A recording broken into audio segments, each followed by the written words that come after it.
When should parents talk to their kids about marriage? What does the Bible say about young people? Can boys and girls be just friends? We'll talk about that next.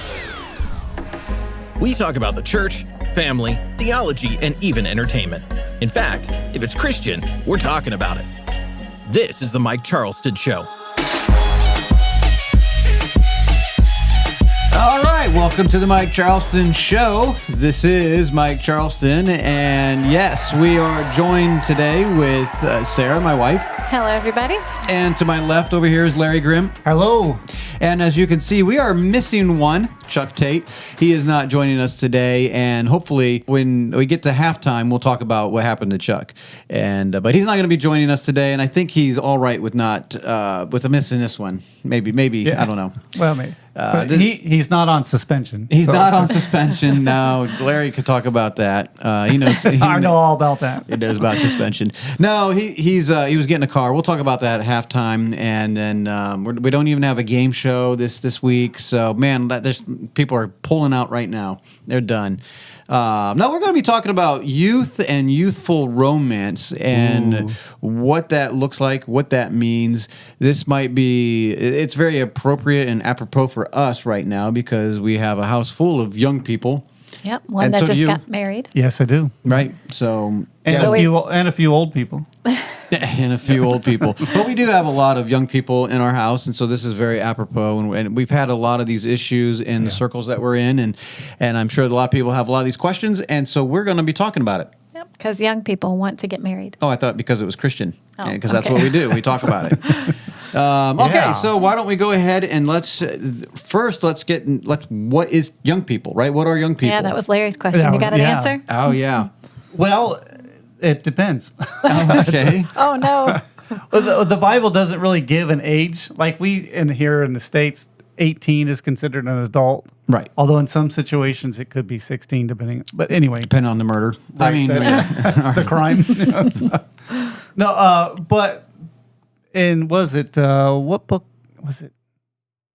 Not Genesis. Was it Exodus or Numbers? I don't know. You tell me. About where... Inconceivable. About counting of who can go to war. They had to be 20. Yeah. I know what you're talking about. Right. We'll just maybe it's... Like Leviticus. No, I know it's not Leviticus. It's not Leviticus? No. Okay. But anyway, they were about 20 you can years look old. It up. Yes. Yeah, at least 20 to go off to war, so they were counted as adults or men at that time. Right. Which is interesting because there's no indication for an age for a lady. A woman. Yeah. Yes. Ladies just never grow up, I guess. Yeah, that's... What do you say about that? And they say that How about sad. men. You're in the chick chair, babe. I don't want to grow up. Okay, you just want to be a Toys R Us kid? That's right. So, all right. So the young people, we were defining that as, it's obviously when they get married, they are no longer considered young people. They are their own family and all that. But there is that unique age, and this is where we're really talking about today. Kind of like the previous episodes that we talked about, music.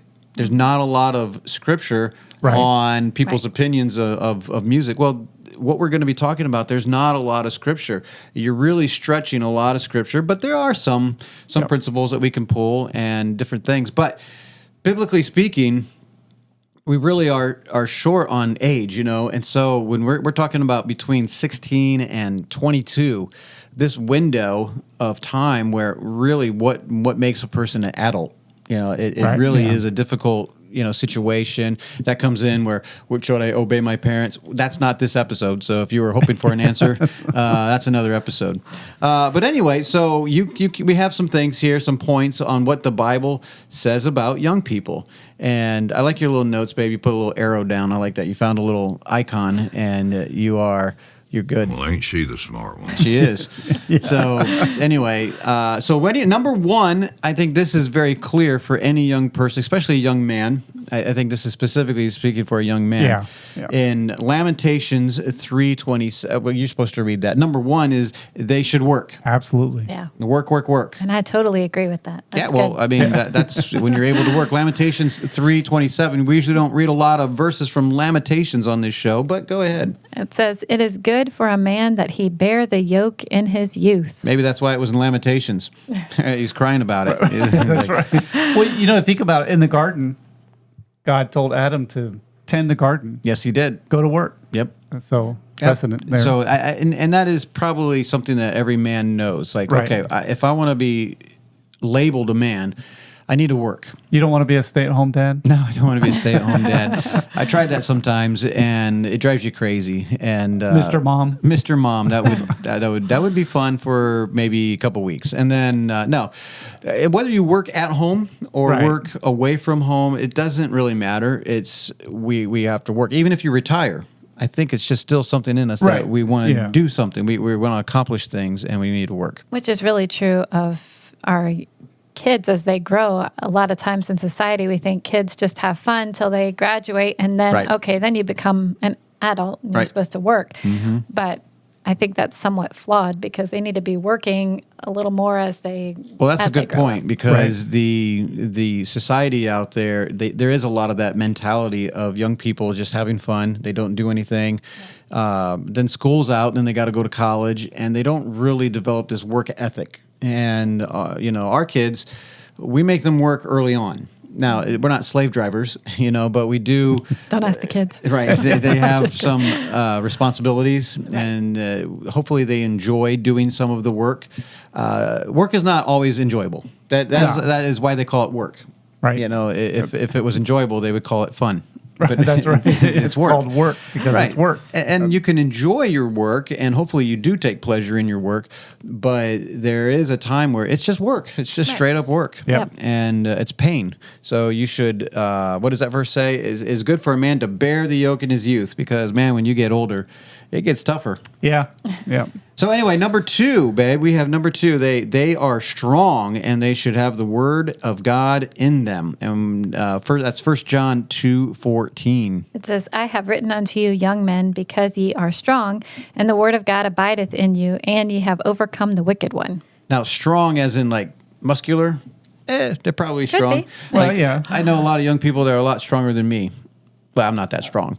But, at some point, your son's... Now, Larry's case, it might be a little different because he works out. And so he's a little bit stronger and he's in shape a little bit more. But I'm just skinny and I don't really work out. So my sons have a chance of passing me up a little bit quicker.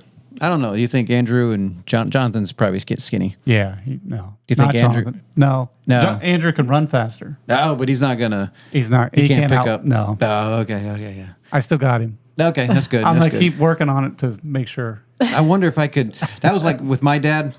My dad was huge. A lot big. He wasn't anything like me. That sounds bad. It wasn't like he was this big, obese guy. No. Well, when you say he was huge, that's what I'm thinking. Like, whoa. Well, and just to clarify, like he's my stepdad technically, and so that's why he doesn't really look like me. And he's a big man. He was like 6'2", 220. Hockey player, Yeah, too, he did. He right? played hockey. Yeah. So he's not 5'11", 170 is what I'm saying. Right. And so I don't even know what I was going to say about that. I never could. I was never taller than him. I was never stronger than him. I wonder if I could be stronger than him now. I just picture him as bebeing stronger than me, even to this day. But maybe someday. I think you might need to work on a little bit more. Hey, come on, man. Hey. So yeah, being strong and have the word of God in them. I like that young people, they neglect this big part of it. This is a time where you need to get the word of God. Now, I'm not neglecting the older people, Right. But think about in your life. I don't know about you, Larry, but for me, most of my study and most of my convictions came when I was younger, like the early part of our marriage. That's when I became who I was. I did a lot of research. I did a lot of study because hopefully by now I'm 46 years old, something like that. Hopefully I'm not changing a whole bunch. I'm learning new things. There's no doubt, but hopefully I'm not rearranging my whole life and changing everything. I hopefully I have a good basics right now. Right. Baby steps. I'm past that. Yeah, way past that now. So in the youth, that's when I did a lot of my studying, a lot of my reading. Not that I don't read and study now. Does that make any sense? Yeah. Right. Yeah. No. When you're younger, you have the energy to And the time. and the time to study those things. And Sure. and get a good foundation. Sure. Yeah. Or you should anyway. You should. Yes. Right. That's what it's saying here, right? In 1 John. Yeah. So that and you have overcome the wicked one. But that's the thing, that they are strong. And I don't know if that's necessarily meaning physically strong, but that's probably the case. But they're strong in the Lord. And the word of God abides in you. And that's the one thing about young people. They have zeal. But sometimes it's without knowledge. You know, they just got zeal. But anyway, okay. So, Larry, what do we have for number 3? They are to be an example. Now, this one's a funny one because when you're thinking like a young person being an example, well, you're like, well, what about the elders? Aren't they to be an example? Yeah. Yeah. We all should be. But I think, well, just because the topic we're talking about is young people, like you said, the younger, you have zeal, but you need that guidance of an older person to keep you on track. Right. But you can be an example as well. Well, that's the thing, is like everyone can be an example on some level. Yeah. Just like when the older women are to teach the younger women. Does that mean the younger women aren't supposed to be an example? Well, of course they are, you know. Right. And so here we have an example, 1 Timothy 4:12. Says, let no man despise thy youth, but be thou an example of the believers in word, in conversation, in charity, in spirit, in faith, in purity. And I think the example thing, I mean, I just look at our kids and they're all young, but I see a lot of younger kids that look up to them. So I feel like, I mean, I remember when I was 11, 12, 13, and you look at somebody who's 17, 18, 19, and you're like, oh, wow, one day I could be like them, you know? Right. They're so you cool. look up to them. Yeah. So, I mean, for young people to be an example is really a big deal. It is. Yeah, we were talking about this the other day about when people are babysitting and you look up and you're, at school, really, you know, like, do you have a crush of someone in the school? And you're like, no. But when you were babysitting, a kid came over, they were literally like 4 or 5 years older than you. Right. You know, it's laughable now. You're like, what? They were like but they seem so much older because they were 19. Yeah. You know, but you're like, I'm 14. It's not that far behind. It's like, what in the world? Yeah. But they just seem so high. So, you know, it is that good example we need to set. No matter what age we are, we're always being an example to someone. And so he points it out here. Young people need to be example because what's bound up in the heart of a child? Foolishness. And you get a bunch of kids together, what do you have? A bunch of foolishness. Yes, a bunch of foolishness. Sorry, guys, but that's just what the Bible teaches, and that's reality. True, yeah. It's just reality. All right, so number 4, they need to be submitted to the elders. Wow, okay. How many kids are going to like that one, you know? No, probably not. But 1 Peter 5 and 8. What does that say? It says, likewise, ye younger, submit yourselves unto the elder. Yea, all of you be subject one to another, and be clothed with humility. For God resisteth the proud, and giveth grace to the humble. Be sober, be vigilant, because your adversary the devil, as a roaring lion, walketh about seeking whom he may devour. And what better people than young people to devour? They're so they're not influential. They are influenced, right? Okay, I always say that the I was wrong going to say gullible, but well, okay, it could be gullible. That would be Larry at talk@fellowshipofbelievers.org. You know, if you say green bean real slow, it sounds like gullible. Yeah, you should try that. Young people, try it right now. Usually you hold your tongue. Yeah, that's right. You want to say that. But think about this, that to God resists the proud. You think about young people, that is like the age of pride. Age of arrogance. Yes. You know, they think they know it all. Yeah, when I'm where my parents are, I surely won't do this, that, and the other. And then when you get to like 60 or 70, you see that guy in the corner mumbling to himself, and life has brought him low. There's no pride in him anymore. Life has chewed him up and spit him out, and he's just sitting and hanging on for dear life. But when you're young, you feel like you can still conquer the world. You think that you are all these things. So that's why I think Peter here is telling us to submit to our elders, because they do know a little bit more. Right. They have experience. They have a little bit more knowledge. Right. And it is good for us to stay in check. Doesn't mean that elders are always right. No, but as an elder, you've lived longer, so you have some life experience. That's right. And hopefully you've gained some knowledge through that. Hopefully. Right. Well, these days it's debatable. Yeah, but you have a lot of elders that are just like, did you learn anything in your life? Yeah, it's like, what? My goodness. But it's experiences. Yeah, they didn't. it's one of those things. It's how do you get experience? By experience. Exactly. That's the only way. Yeah. So, and submitting is not necessarily a bad. It's not a bad thing. No, of course not. It's actually can be very beneficial because you need that. Checks and balances. Right. I was gonna say temperance. I don't know if that's the right word. Yeah, sure. A guidance of an older person. Sure. To help you avoid some pitfalls. Absolutely. Well, some boundaries are a Boundaries, good yeah, thing. right. Yeah, because the devil's around seeking, and if you're not careful, that pride is going to be arrogant. You know, turn it. It is arrogance. Arrogance and pride is the same thing, and you're Yeah. going to fall into a pit. Yeah. Okay, so last but not least, let's number 5, and then Ecclesiastes. Remember your Creator, and there is a judgment. And we were just talking about this with, I think Rebecca and I were talking about this, that so many young people don't think about the end of their life. Like they just they go on just living, and then when they get to about their midlife, they're like, what's the point of life? And Rebecca's like, well, maybe they should think about that when they're younger. I'm like, hey, that is the 5th point. right. You didn't know it, but Ecclesiastes 12:1 says what? Remember now thy Creator in the days of thy youth. And you might as well go with Ecclesiastes or Ecclesiastes 11:9. Says, rejoice, O young man, in thy youth, and let thy heart cheer thee in the days of thy youth, and walk in the ways of thine heart, and in the sight of thine eyes. But know thou that for all these things God will bring thee into judgment. Yikes. So it kind of reminds me of that proverb where it's better to go to the house of mourning than the house of rejoicing. And so, yes, you can enjoy your life, but God's going to judge you.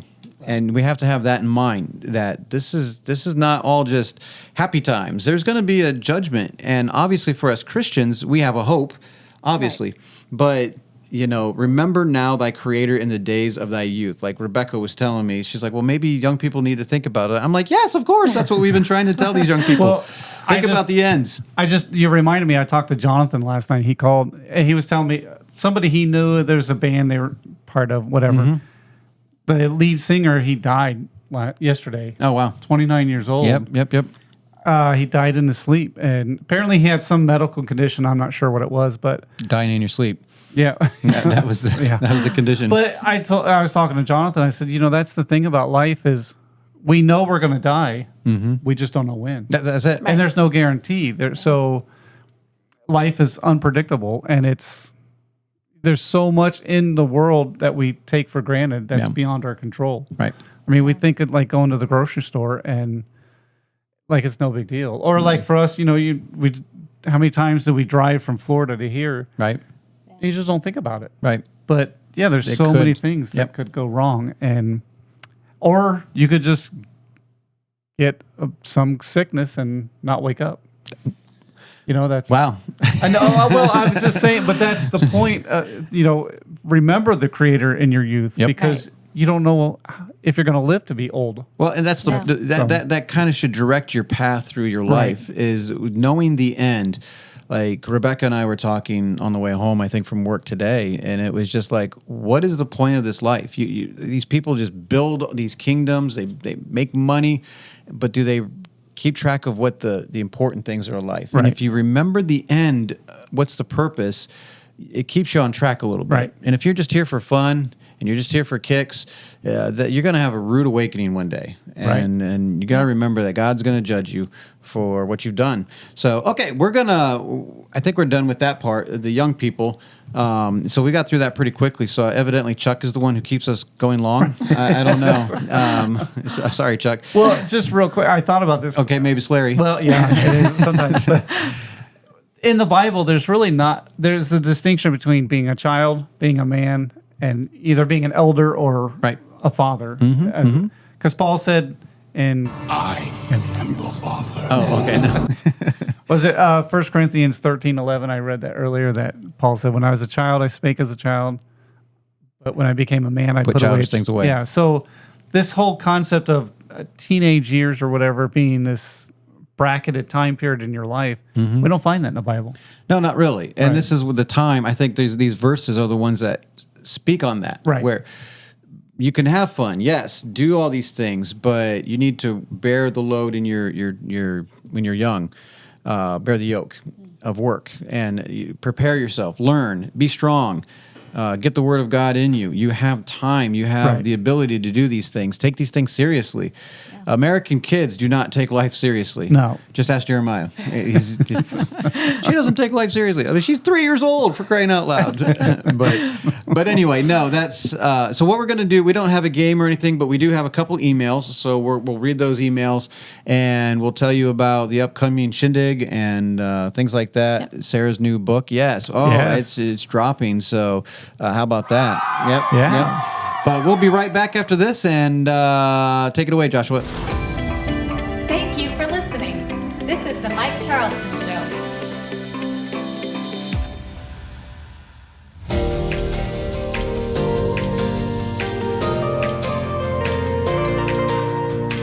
All right, we are live, and this time, and we are back with emails and a couple other little subjects here, but I have 2 emails from the same person. So how do we want to tackle it? Just treat them as 2 different. We'll start with this one. Hello. Oh, I forgot to do the yes. Okay, yes. Thank you. You don't know the name Kezia? We mentioned the name Kezia. So Kezia emailed Right. last week, and we were like, Kezia. And you said, do you know what that means or whatever? Right, never heard it. Yeah. And so she said, here it is. Kezia means cinnamon. And she was also a daughter of Job. So when I said I've never heard of it, yikes. Oopsie. I probably just didn't pronounce it that way. Are all the kids of Job named? I have no idea. No. But cinnamon was. Cinnamon. Was she one of the ones that died or one of the ones that... One of the old 10 or the new 10? Yeah, Elizabeth, we Yeah. need to hear from you. That's important. Just thought you might want to know that. I did want to know that. yeah, that's- We did ask for that. And by the way, I don't think I've ever worn gray on the show. So email the show if you remember me wearing gray. This is, I feel kind of gray by wearing this. But anyway, okay. Looks good on you. Thank you very much. Next email, same person, second verse. So, hello, Mike Charleston Show. Oh, no, got it right. That was just for me. This one's for everybody on the show. I was listening to music in the church. Thank you. And I had a question. You said that most people are in a brick and mortar church and they're not doing a biblical church. Thank you. What exactly is a biblical church? Is it a house church, or what do you mean by biblical? All right, Elizabeth. That's a big one. That is a big one. We might have to do an episode on that. But And updated. when I'm saying a brick and mortar church, you know the buildings, the one with bricks and mortars, and it's a normal church. The church does not speak of, when the Bible speaks of church, the ecclesia, it is not referred to it as a brick and mortar building. It is never referred to as a building. It is referred to as the people. The people make up the church. Not opposed to having a building necessarily. It's what happens inside the building that is the most important thing.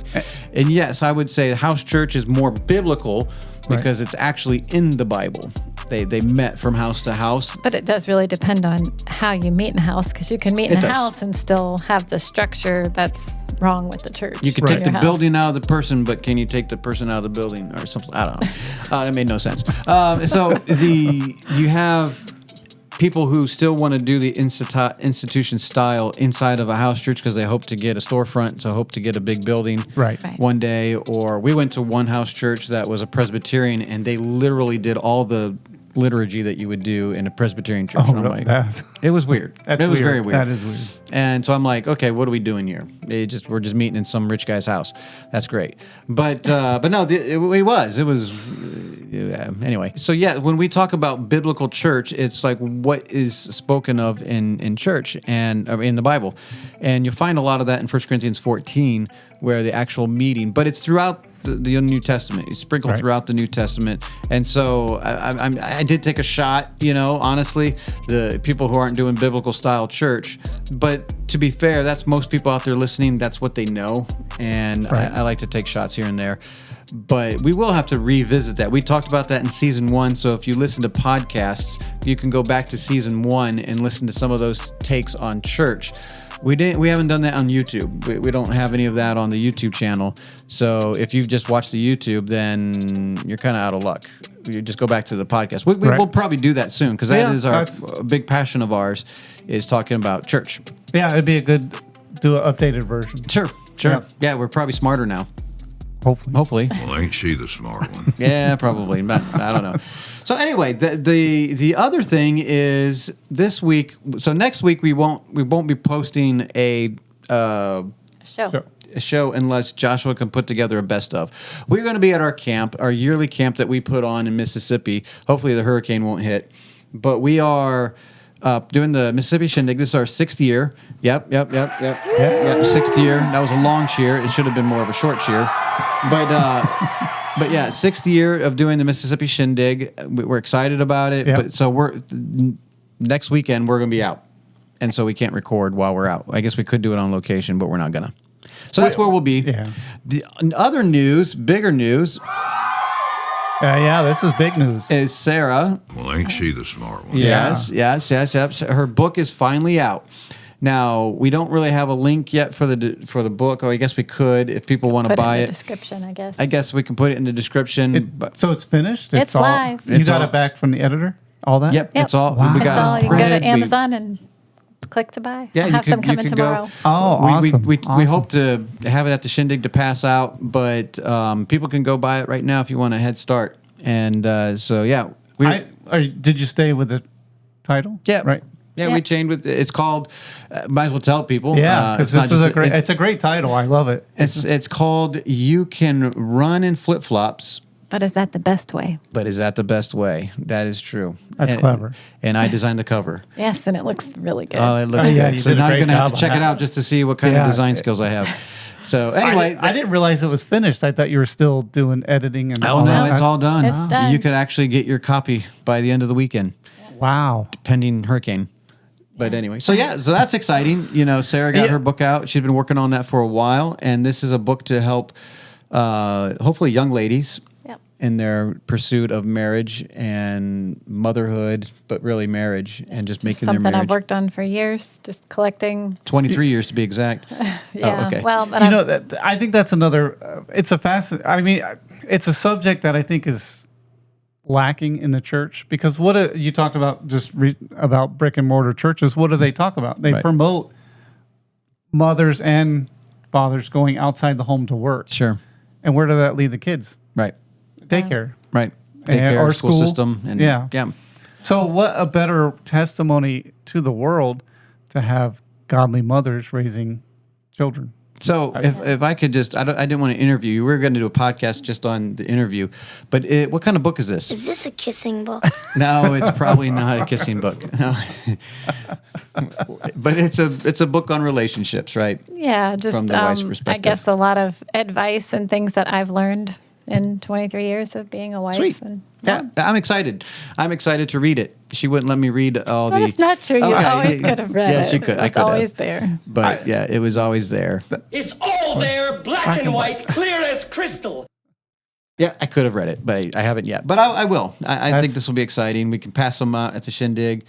So that's what's coming on. Chuck is not on the show. And we No. still don't have a sounder for him. No, we got to work on that. How about this one? Wait, he hears that a lot. That's terrible. Larry, why'd you push that button? So the he after Jeremiah and Abby's wedding, the car went kaput. Yeah, their big van. Yes. So he's out looking for another vehicle, and he had to go all the way out to Opelousas. And he was texting me and saying, "I don't think I can make the show." And I was like, "I'm sure you don't really want to be on this one. You would be here if you really wanted to. I know. This is the way. Yeah, but that's all right. Yeah. He's not going to make it. So that's why he's not on the show, because he's getting a new car. New car. A new car. Nice. A new car. So that's why. Other than that, I think that's all. We haven't done much. Just getting ready for the get ready Shindig. for the Shindig. I know we Yeah. haven't done a big update in a while, and I figured since Abigail was not doing a game this week that we could do an update, and we don't have anything to share. So just like that. Wah, wah, wah. Yeah. I think we shared plenty. Oh, we did. Yeah. We did. And with the Shindig and the book are a big deal. That's a big deal. Yeah. And hopefully next show we can hold up the book, and maybe I'll even interview you. That That's sounds scary. Yeah.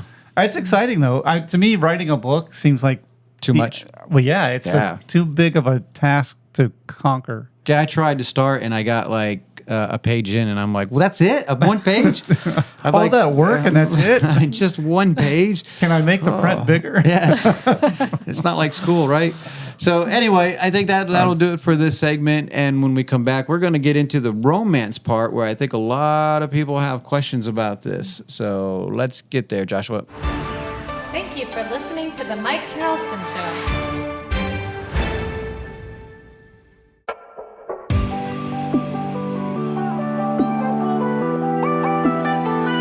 Oh yeah, we are back, and I recognize that little tune. That almost reminds me of season 1, or actually reminds me of the Shindig highlight video. That's what it reminds me of. Oh, yeah. Anyway, we put that together, and I can't get that sound out of my head because we watched it like 1,500 times. 1,500, 5,000. 1,500. Yeah, anyway. All right, we are talking about youth and romance and purity. And why are we even talking about this is mainly because in our circles, and you might be watching this and be like, I can't relate to your... Oh, by the way, do you like Sarah's shirt? I love Sarah's shirt here. If you can read it on YouTube, it says, I love my husband. That's an awesome shirt. And yes... Did you buy that for her? No, I did not. No, she got it. And but anyway, I should have had my coffee cup here. It says, I love my wife. Then we could have been matching. Yeah. But anyway, why are we doing this? So it's kind of like... The fact that we did not buy into the dating world, most of our circle that we're a part of sees problems with the dating world, right? Big problems. And so we kissed dating goodbye. And unlike the guy who wrote the book, we didn't kiss Jesus goodbye. Exactly. And so we there's a problem here, though. We understand that we have to figure out how we get our kids together with other kids to get them married. Right. But yet we want to make sure that it's kosher. It's not. It's all good. You know, we don't want. We don't want problems. And so this is where we're going to be talking about romance. Is this a kissing book? No, it's not a kissing book, but we're going to be talking about romance and maybe a little bit of that. We're going to be talking about that too. Yeah. But how do we get to marriage? How do we get to there if we're not doing the dating world? Well, if we look at the Bible, we don't know. You're right. The Bible is Good not point. very clear, like we were talking about earlier. Yeah. It's just not, there's no prescription. And so like the other episodes on music, where a lot of people are very passionate on things that really aren't in the scriptures. Here's another one. People are very passionate about this topic, but yet there's not a lot of scriptures on it. Right. Like I said earlier, how did David get his first wife? He won a contest. Yeah. You got to go kill a giant. Right. And then you can marry a king's daughter. Yeah, and how he got the other daughters, or Wife. Samson, how he got his wife. Right. And what about Isaac? He got some servant to go get it. Well, his father did. Well, he sent the servant to go get, right? Yeah. He didn't even meet her until it was the wedding day. No, and wouldn't that be weird? That'd be very weird. Your dad says, "Oh, hey, by the way, your wife is coming today." Yes. Be like, my what? Yeah. Or you could be like Jacob, who wanted to. Oh yeah, made a deal with a guy and then got 2 wives out of the deal. Right. So the Bible isn't exactly clear on how you approach a woman or a man, or it doesn't give all the protocols on how to get a wife. No, it doesn't. So we're left up to our own devices, and the Bible has a lot of principles. You know, so that's kind of the why we're doing this, right? The other thing it doesn't say is it doesn't give any age. No, it doesn't give ages. Yeah, and so we've had some issues with churches and people that we've known that this is a big issue because we don't know what to do. We're having problems. Young people are starting to like people too young or not at all. Or how do we get people together to talk? You should come to the Shindig and bring your family to the Shindig, and you should meet a lot of people. Right. But how do we do this? So like one of the questions we want to cover here is, what age should young people start to think about marriage? Now, this is a trick question, right? Right. So we should think about this. When what age? I'm throwing you a curveball here, Larry. Yeah, my point of this is you should start talking about marriage with your kids when they're young. Yes. Throughout their life. Yes. And that's kind of the direction I was headed, right? Yeah. I was going to say the right answer, but I'm not saying I'm right here. Am I right or am I right or am I right? But I think I am. But it's if you're not talking to your kids about marriage, they are seeing Right. They're going to Yeah. see it. the example of marriage, right? In your life. And so they're learning about marriage by what you say, by what you do, how you treat each other. They're formulating what they think about marriage. Yeah. The other important thing about that is they're seeing you as parents as the example of what marriage is. Right. So what kind of example are you giving? That's a nice challenge. That is Hopefully a Larry good with one. the challenge. So yeah, that's Larry. That's Hi, I'm still Larry. I haven't written a book about it yet. No, that'd be good. So well, that's what our kids. Some of them saw these notes and they were like, "Well, we did that our whole lives. Like we talked about marriage." It's yeah, just we were something not that was- afraid to talk about, believe it or not, we were not afraid to talk about anything in front of our kids. Right. We talked about these things for hours. We would just talk about ideas. We would see things in people's lives and we would talk about it and be like, what do you think about this? Or when they would go to a shindig, way before they were able to be married. Right. You know, they'd be like, well, what, you like people? Why do you like people? Well, you're not ready for this, so just let it die. You know, let it Yeah. go to sleep on this. But why do you like certain things? Because when you talk to your kids about these things, it reveals their heart. And I guess that's kind of the next point here is having your child's heart. Right. Everyone wants to talk about this. Having your child's heart. Where does that come from? You know, what Bible verse does that come from, babe? Proverbs 23:26 says, "My son, give me thine heart, and let thine eyes observe my ways." So part of this is we always say, I want to have my kids' hearts. But the second part of this verse is, if you look really closely, it says, let thine eyes observe my ways. You're asking your kid to follow your example. Right. You better have a good example then. Don't just say, I want my kid's heart. You have to lead.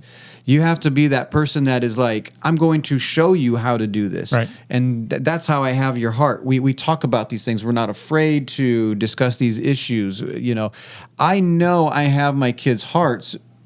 You know, my daughter's 22, Abigail, you know, she's 22. I have her heart. She knows, I know her. She knows me. You know her a lot better than I do. Yeah. We know her heart. Right. And we've spent many hours, many days talking to her. So we have her heart. But what's the point of trying to grab hold of their heart if they don't follow you? If they're far from you, they observe your ways and say, I don't It's want hard. that. Right. Yeah. Right. It's and that does happen at times. Yep. And you could say, well, I tried the best. I get it. You know, there's going to be times where they just walk away and they say, I don't want to have anything to do with you. But you have to be in that place where let your eyes observe my ways and give me your heart. Trust me.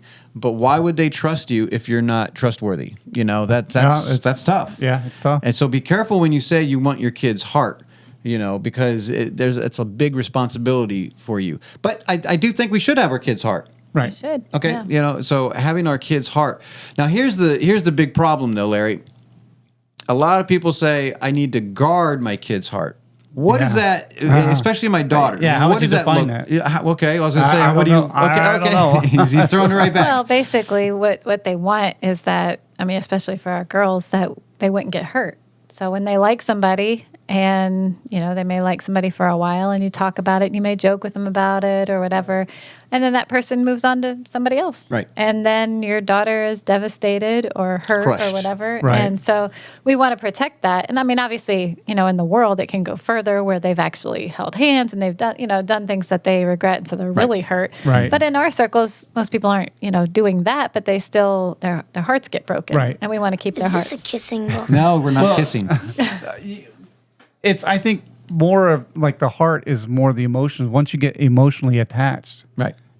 and when that relationship breaks off, those emotions turn Yeah. from infatuation. So that's what we're talking about. Right. Right. They turn sour Those real quick. emotions. So that's our job, is to protect that.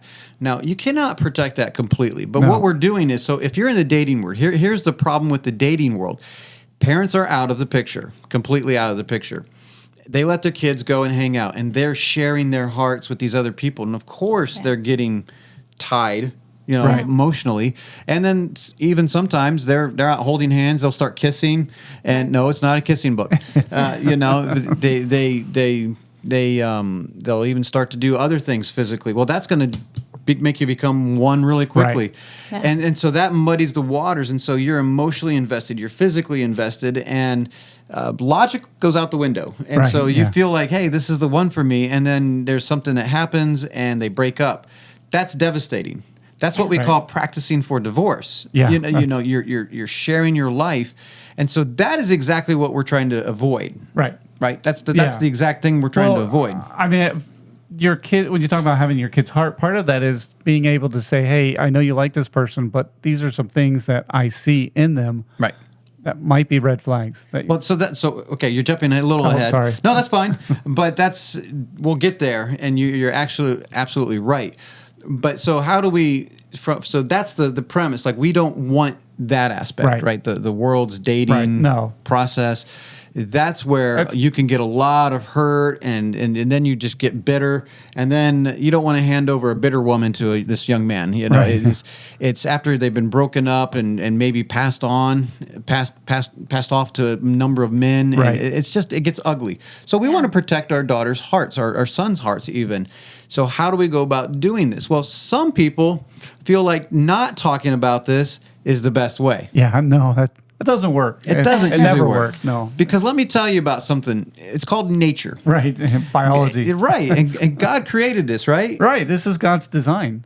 So It's there's nothing natural. wrong. Yeah, it's natural. It's natural to have feelings. It's natural to be curious. It's not natural to live out every curiosity and every feeling. Right. We have to have self-control. Well, Yep. parents are there to help with the self-control in some ways. And so puberty comes into existence in about when they're 13. Somewhere around there. Yeah, 12, Between 13. 11 and 13. Yeah, these depending days it on- might be yeah. 9. I don't know. Yeah. But in most normal people, it's around 12, 13. And, when that happens, guess what? Things start changing. Right. Yeah. You start thinking things that you never thought. Girls went feeling. from having cooties to, Ooh, oh, that looks pretty. I might like cooties.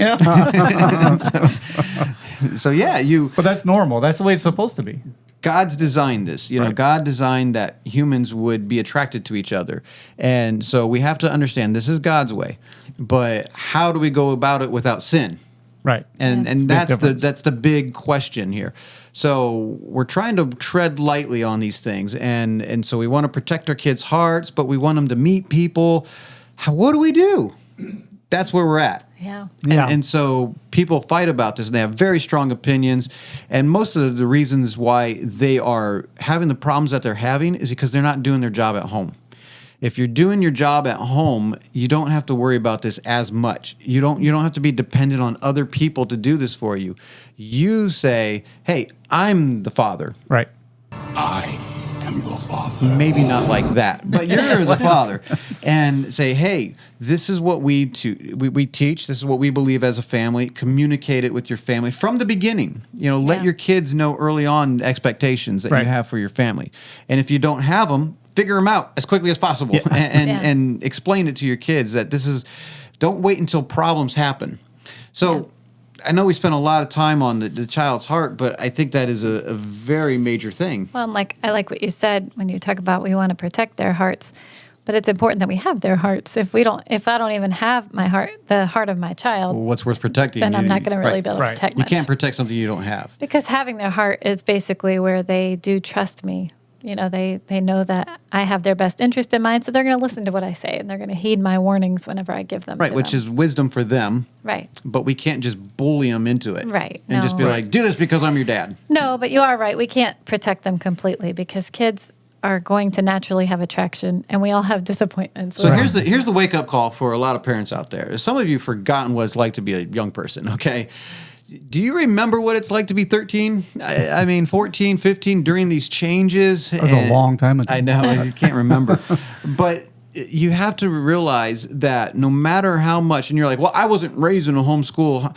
You know what? You're raising a human being. Right. And humans have these natural feelings. Yeah. And to tell them to suppress it is a very dangerous thing. Yeah. You need to keep suppressing it, keep suppressing it, keep suppressing it. Well, they're going to be weird. Right. And they might even change it into something even worse than weird. Yeah. So you have to learn to corral it a little bit and say, look, these are good, natural feelings. Yeah. It's not time for them. Right. So Give direction.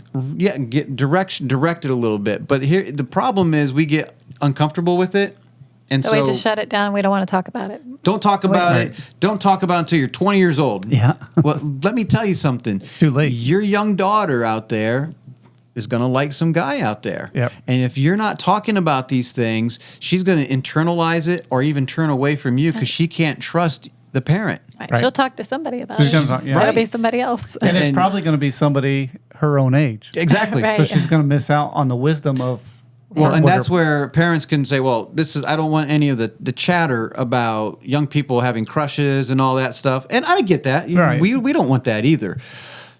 But if you don't do this at home, that is exactly what's going to happen. And we told our kids, we're not going to talk about this stuff. Don't talk about it with other kids. There's no need to Right. awaken love and passion way too early. If you have a 15-year-old and they're out there at church talking about liking another 15-year-old, that's way too early. Yeah. They're not. Are they ready Where- for marriage? Yeah, where are you going with that? No, right. There's no point to. Well, one of the things Pam would tell the kids was, and I thought was a good idea, was she goes, it's fine to notice them. 'Cause Yes. You're going to notice, and You there's better, going to right. be some attraction, but have that person sort of on your radar and just, Yes. keep an eye on them. Yeah, Yeah. See what their it's on the character map. is. Yeah, it's on the map. And don't get sold on it. Like Right. this is the only hope, and this isn't Star Wars. There's other people out there, and you don't put all your eggs in that one basket. Right. But it is good to develop character. Like with our kids, we would always talk about: is there people that you're interested in? We're trying to get an idea of what they're liking, because if all of a sudden they're liking someone that is like, yeah, I like this guy because he's cool. He's got long hair and he's got tattoos all over and he's got leather jackets. And we're like, whoa, time out. What did we do wrong here? So it's nothing against people with long hair and tattoos and leather jackets, but you're just not for my daughter. But no, where was I going with that? You just got distracted by the leather jacket guy. We wanted a picture of directing them like this is what you should be looking for in young men, and when the right time comes, you'll know. But just to deny them those feelings, and whether you want to talk about it or not, this is what they're thinking Right. during this time period, guys. Trust me, guys are thinking about this. My goodness, this is the number one thing on their mind is trying to find a woman. From the time they hit puberty to the time, they finally get married and all past that, they're thinking about women. And you can, in your 46-year-old body, say, no, that's impossible. Not my 13-year-old. Yes, he is. Not my kids. Right. You want to know? Ask him. Talk to him. And if he's honest, if he's embarrassed to talk about this with you, then that's probably a problem. You haven't made it an atmosphere where he can come to you. But trust me, he's feeling stuff. Right. I remember when I talked to Jeremiah about some of these things a long time ago, and he was just like, I'm glad you talked to me about this because I was having feelings and I thought I was wrong for these feelings. I didn't know where the feelings were coming from. And I'm like, yeah, you don't want to focus on them. Right. It's natural to feel this way. We have to direct it, Right. and right now you need to get to work. Well, yeah, as I say, that's why for young men especially, work is good. Yes. It's a distraction. It is. It's a very good distraction, and it prepares you for the future. Right. Well, and I think that's one of the problems in our society is we've made it difficult for a young man to go to work, because companies, there's all these age restrictions and things, and they can't work a full-time job. Sure. So it makes it really hard for They have to them. have experience. Right. How do you get no, experience? So what do we do instead? Experience. We direct them towards sports. Yep. And then what do you have in high school sports? You got the football player, the basketball player, and then who's on the sidelines? Cheerleaders. The cheerleaders, and they're not dressed the best. I No, mean, that's bad. it depends on perspective, but Yeah. they're not the most modest, I'll say that. but- No. So that's what you're surrounding yourself with. Right. So it doesn't help. So No. go get a job, learn a trade. If you're 14, 15 years old, that's the downside to our society is we lost that, where some young boy that age it's very difficult for them to go find. Get a work ethic. Right. Get a work ethic. So- Get busy, working. Then they get in trouble because they That's have right. more time. Yeah, instead of what working. we're raising today is a bunch of grown-ups that are still children. By the Right. time they're in their 30s, they're still playing video games and trying to, well, I'll get a job tomorrow, Mom. And it's like, no. You should have been doing this when you were like 16, 17, 18. So number 3 here, actually number 2. I was just going to, I was going to mention that. Okay, go about ahead. the age. So what is how do we have it? If a boy and a girl like each other at a young age, what should their guidelines be? That's a good question, because this is going to come up. Right. It's inevitable. Some church group, I don't care if you're Amish, I don't care if you're trying to deny your feelings. Yeah, at some point, it's going to come out, oh no, this boy likes this girl. What do we do? What should the guidelines be? This happened with us, with Jeremiah and Abby. They've known each other for years. And it kind of snuck out, at least on our side. I don't know about the Tate side, but we knew that he really liked her a long time ago. And we're like, just be nice, stay in groups. Don't go singling off yourself, You got to let her grow up. You got to still mature. You're not even ready to be married. You shouldn't even be thinking about this right now. I know it's natural to think about this, but that should motivate you, Right? To do those to get other ready. things, right? Yeah. Do the things that you want. So stay in the groups. Don't try to single them out. And I don't know, what would you say, babe? What are some of the guidelines? I mean, definitely being friends just as a group, they all stay together. There's no private messaging. There's no texting one-on-one, no calling each other. Like, there's nothing like that, even though we may think, hey, that could be a good match at some point. I got it. Good job. Yeah. Okay. But there's not going to be any kind of mutual understanding that we're all just going to be like, oh, yeah, they like each other when, they're 13, 14, 15, 16. I mean, whatever, all those young ages, it's fine that they can like each other. I didn't get it.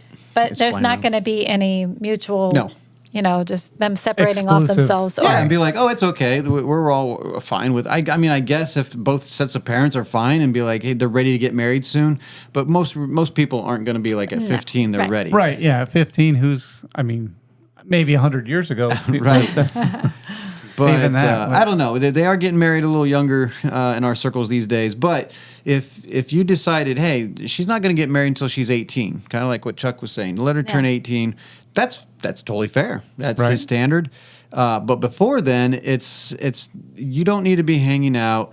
Now, it was pretty clear when Jeremiah made his intentions known that they liked each other. So they would talk, but everyone was there, and to the point where people were kind of disgusted, like, "Oh, okay, come on." But they were very aware of their circumstances. We were aware of the circumstances that we needed to make sure. Now, this wasn't happening on when they were 15, 14, 15. We had an incident where 14, 13, the people were interested and we're like, no, not having it. And we'd sit down and talk to them, and that was that. Yeah. And they understood and they moved on, and they learned from that. That's the job of the parent. As the parent comes in, they don't just let them have free reign and just like whoever you like, and it's okay. No, we need to lay down some guidelines. So at what age do you think you should lay down those guidelines? I don't know if you have, well, definitely 13, 14, 15, 16, right? I mean, it's because like if you got 3 and 4 year olds, they can lay on the floor and wrestle around and stuff, and nobody thinks anything about it. right. It's a little different when they're 13, 14 rolling around on the floor. No, don't roll them not around. gonna- no. You're not putting them in So a submission. some things need to be age appropriate. Yes, absolutely. There's definitely age appropriate. I mean, I think even for us, when we went to, some shindig many years ago, and our kids were all way too young to talk about marriage or to think about marriage or whatever, and we did the dancing thing once. And we let them do that and thought, they're just kids. It's just fun. And then, after watching it a couple times, we were like, Not a chance. No. It's way too much touching and way too much. And you might, you're a prude. Call me what do you want? We got Bible verses, but it's we're not trying to awaken love, and yet we'll still do things that will do that. So some people will say, we want our kids' hearts, we protect them, but then we go to a dance. What in the world do you think is going on at a dance? Right. Yeah. Well, even a, what do they call it? Contra dance? A contra dance or whatever. You're still, I've never been to one, so I don't know. Holding hands or Doing whatever they're doing. they're dancing in your close proximity. And which leads to swing dancing, which leads to dirty dancing, which leads to, all kinds of stuff. So it's not... It's a bad road to start down. Well, it's 2 Timothy 2:22, a lot of twos there. 2 Timothy 2:22 is a good verse to think about for young people. It says, Flee also youthful lusts, but follow righteousness, faith, charity, peace with them that call on the Lord out of a pure heart. Now, this is talking to adults, most likely. Right. And he's telling to flee youthful lusts because that's usually the time period where there's a lot of lusts and problems is in the youth. And so flee from those. So if you're a young person and you need to flee that and follow righteousness, faith, charity, peace, and call on the Lord with a pure heart, right? Right. That's the goal. We talked about that earlier with the young people, what they should be doing. Right. And that's, get the word of God in you. Develop who you are as a godly person first and foremost, Yeah. Yes, I said it. You can take a drink now. So the flee youthful lusts is a big one. What about Psalm 119:9?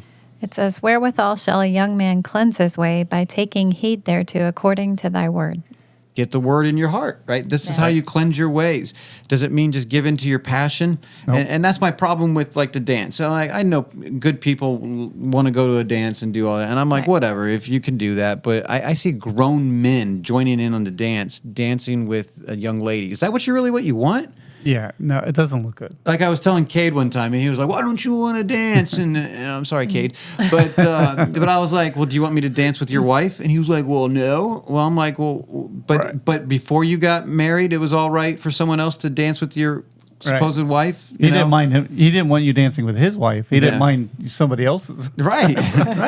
I'm like, I want to dance with my wife and my wife only. I want to kiss my wife and my wife only. I want to only touch my wife and my wife only. It's not, those other women aren't mine. Right. And I have no right to touch them. I have no right to them until I'm married to them. And we must be very, very careful. And when you're at an event like that, we are awakening all these passions. And I know we have to meet people in certain ways. Right. There's got to be a better way, man. Yeah. Do an ice cream social. I don't know. I don't know. Wow. No, I'm just messing. You just reminded, this question isn't on our notes, but what do you think is the parents' responsibility or duties as far as in a practical sense? I know we talked about having your kids' hearts, but what does that look like in a practical sense? In a practical sense. Like, do you say you can't talk to a girl until you're 16? Yeah, I see what you're saying. Or you can't think about marriage until you have, I don't know, every family's going to be $30,000 in the bank. right? And you got 30. Wow, I'm not whatever, ready. because we know people that have all Certain these standards. and that goes family to family. Honestly, they have a certain standard for whatever reason. Right. Yeah, I don't know. Why do some people say it has to be 18? It might be arbitrary. I didn't have that rule until it became necessary. It was 18, and. We definitely, I've had to tell, no, not this person, nope. And, some tough times with that, but, they're much better for it. And they're glad that I did that. We definitely are seeing oversight, and whatever rules we put in place is up to the husband and wife. Why do we have those rules? Are we trying to put an undue burden on our children that just make it unrealistic? Like, we're afraid. We want to be motivated by love and not by fear. Right. Like, we know some people that might have, their daughter's 30 years old and still can't have a Facebook account. That is absurd. It's a little If you can't trust them at 30, what have you done your whole life? Right. You're afraid they're going to meet someone. They need to meet someone. You're 30. Come on, man. What you're doing isn't working. Well, like I think Sarah said about having your heart, but they have to be willing to give it. And like we mentioned earlier, but young people should be willing to submit. You have to earn that. Yes. Sort of that position that they would want to submit to you. And it comes back to communication. Right. Yeah. You communicate these things. I know fathers out there, this is hard for you. We don't always communicate. We're sitting there, I'm just stern. Talk to your kids. Talk to your wife. Your wife, talk to the girls. Talk to the boys. What is going on? The more you know, the knowing is half the battle. That's right. I heard that somewhere. That's right. Knowing is very important, and knowing is half the battle, says G.I. Joe. Yeah. Communicating, though, Yes. really is. Huge. And even if you don't know how or you're not good at it, that's still not an excuse. You just got to start somewhere. Somewhere, right. You may bumble through this, but the kids know that you care. Right. And to give some, like if you have some rules that you want your kids to follow, have some logical reasons for Yes. it. Don't just say, because I'm the dad. Because I said so. Yeah, I mean, that works when you're like 5. Yep.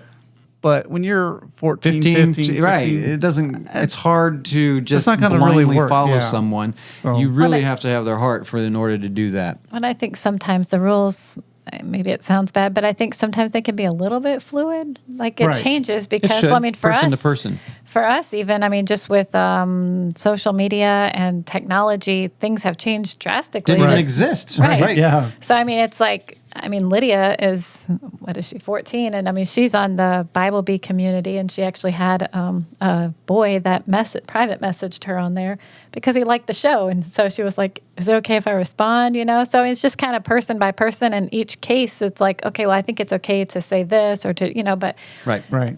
so, I mean, for her, it's like she's going to show me anything like that. Whereas Abigail, I think at this point knows she can respond to somebody. Right. Or, Yeah. you Yeah. know. It's a little different. Yeah. It's kind of up to her, and if she's up to something nefarious, well, what am I going to do at this point? You know, she's Right. 22, she can leave the house, but she's not going to. You know, but because we've talked about those things. Right. So anyway, we are getting past time All right, now. yeah. So Yeah. now it's Larry's fault. Probably I not. brought that one up. Yeah. Number 3 or whatever. Yeah. How far is too far when it comes to physical touch before marriage?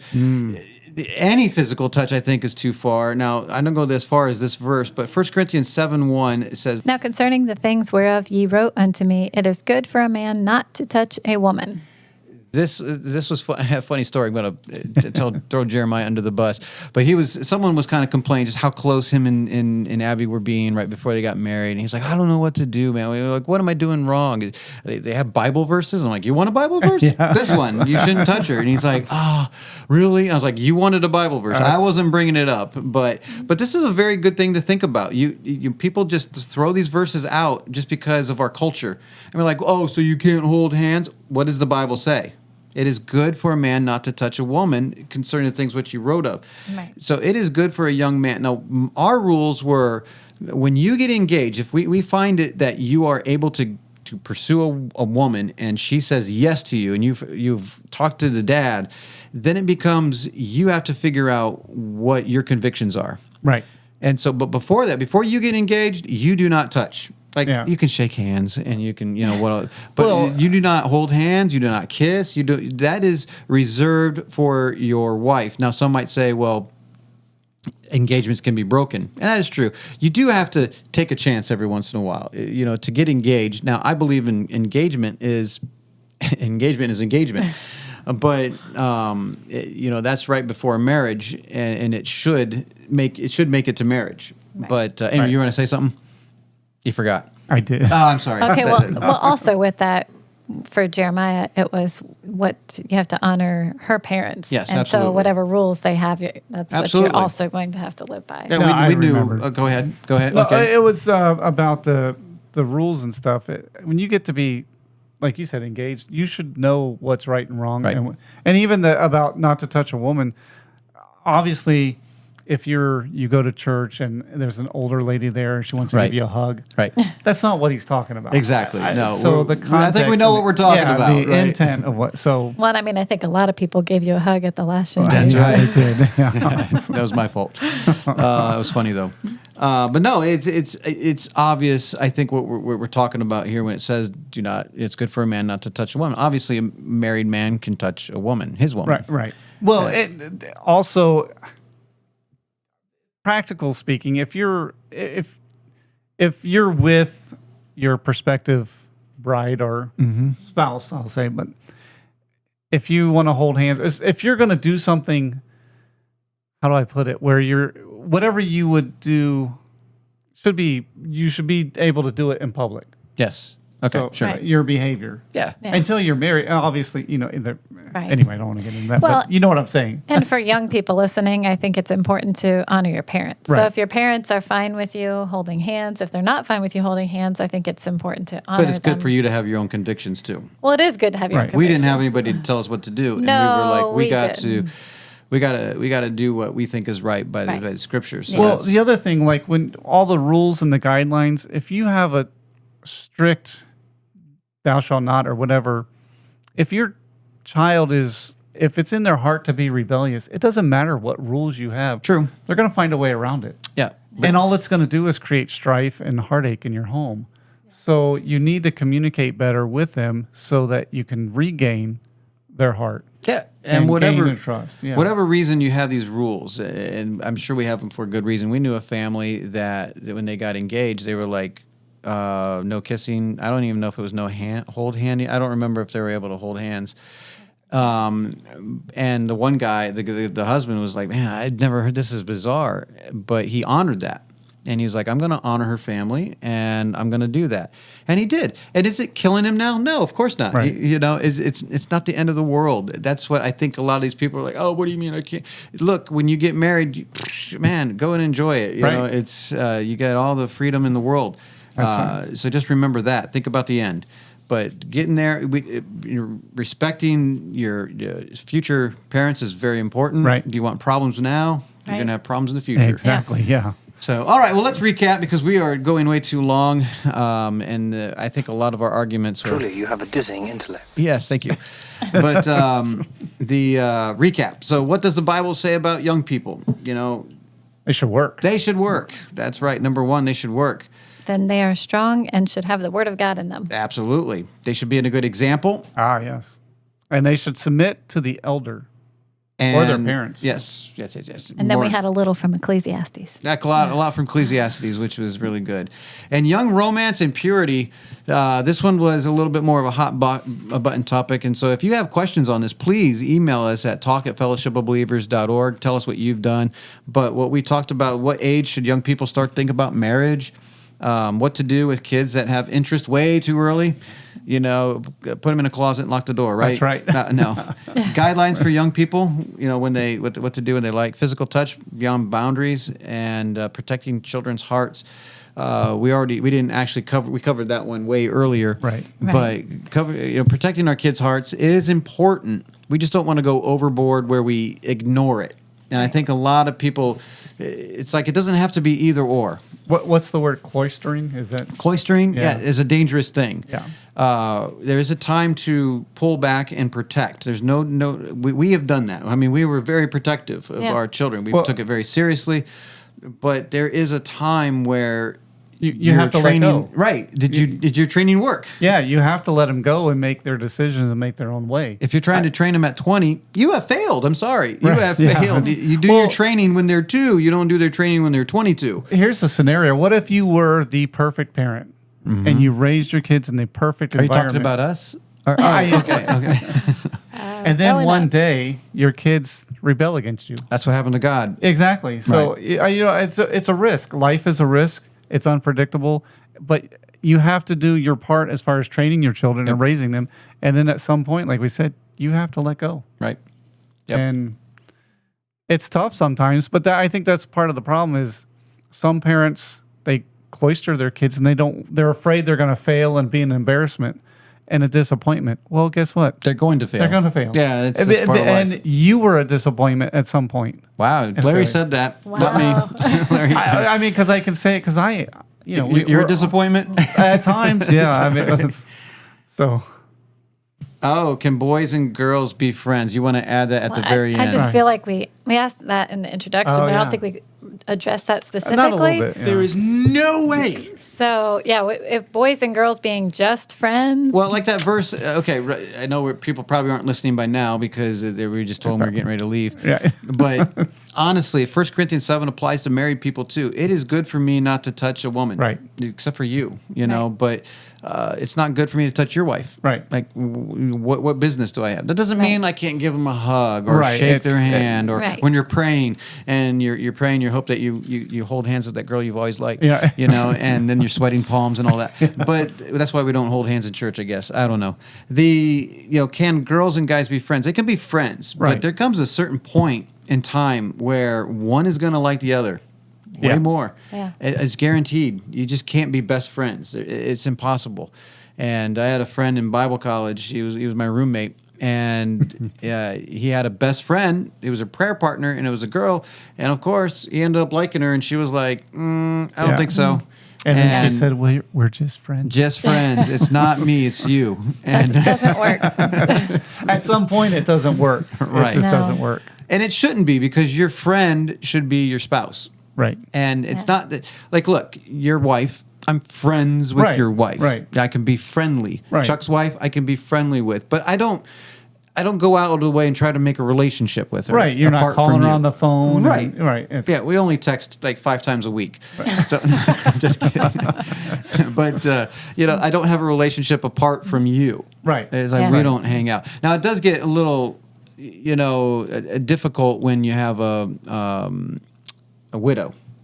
But I think we understand that the church can come in and like with friends of ours over there by Lake Charles, and she's a widow, and I go over and give her a hug when I see her. We Right. talk. I don't text her or anything like Right. that, but that's your job. You can text her, you can call her, you can encourage her. But when I see her, I try to give her a hug and stuff like that. So Well, yeah, you can be friendly, but Yes. that doesn't mean you have to be hangout buddies. Yes, that is very dangerous. Yeah. That's a very, very dangerous road you want to go down. So please do not do that. Wrong. Yeah, that's bad.